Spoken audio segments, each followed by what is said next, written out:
Pedro Passos Coelho encerrou a convenção autárquica do PSD em Vila Nova de Gaia com um discurso que não poupou o Partido Socialista. Como é que o principal partido da oposição decidiu encarar a reabertura parlamentar agora em setembro? Dizendo, é por se baixar os impostos. Pura demagogia, diz Passos Coelho, que garante que o PSD não tem por hábito avançar com falsas boas notícias só porque se aproximam eleições. Primeiro-Ministro dizer, infelizmente, que o PSD quer acabar com muitas coisas e também com o 13º mês, mas nós nunca falámos disso e isso é um disparate. Está bem? Pois, também achamos. Isso é um disparate. Que maneira de fazer política. Que tristeza. Obrigado. Era dia 1 de abril de 2011 e ainda faltavam 2 meses para as eleições.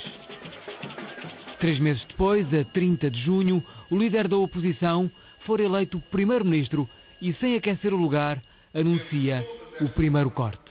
A intenção é que o peso desta medida fiscal temporária seja equivalente a 50% do subsídio de Natal acima do salário mínimo nacional.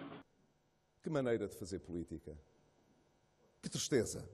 O imposto extraordinário acabou por representar 3,5% de corte do rendimento bruto de cada português em 2011. Para muitos, acabou por ser um ordenado inteiro a menos e não apenas a metade prometida. Que maneira de fazer política. Que tristeza. Mas regressemos ao líder da oposição em campanha eleitoral a 2 meses e meio das eleições. Se vier a ser necessário algum ajustamento fiscal ainda, a minha garantia é de que ela seria canalizada para os impostos sobre o consumo e não para impostos sobre o rendimento das pessoas. Em outubro de 2011, 4 meses depois de ter sido eleito, lá veio o aumento dos impostos ao consumo e, pela segunda vez, novos cortes nos subsídios. O orçamento para 2012 prevê a eliminação dos subsídios de férias e de Natal para todos os vencimentos dos funcionários da administração pública e das empresas públicas acima de 1.000 euros por mês. Como é possível que ainda alguém pense que esta esperteza saloia pode render votos em Portugal? O Tribunal Constitucional rejeitou esta decisão, exigiu equidade e o Primeiro-Ministro, nesta sexta-feira, 5 minutos antes do arranque do primeiro jogo de apuramento da seleção para o Mundial do Brasil, brindou o país com um conceito muito singular de equidade.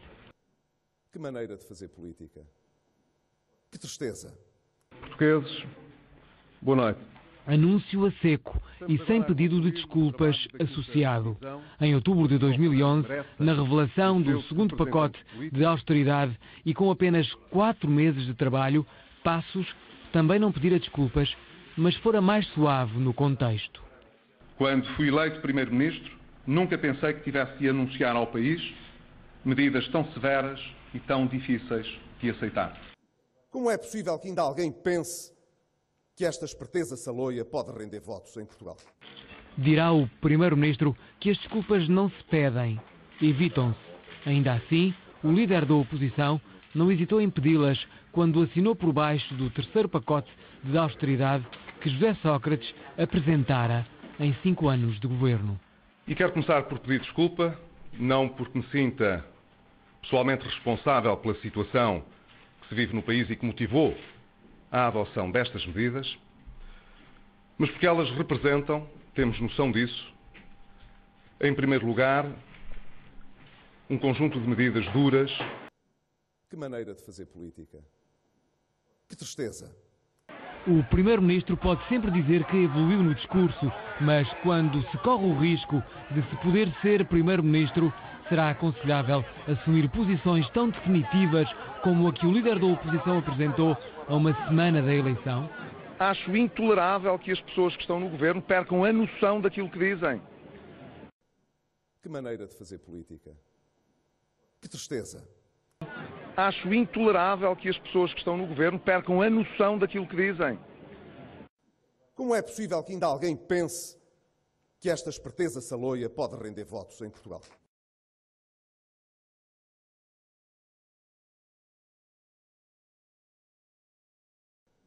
Que maneira de fazer política. Que tristeza.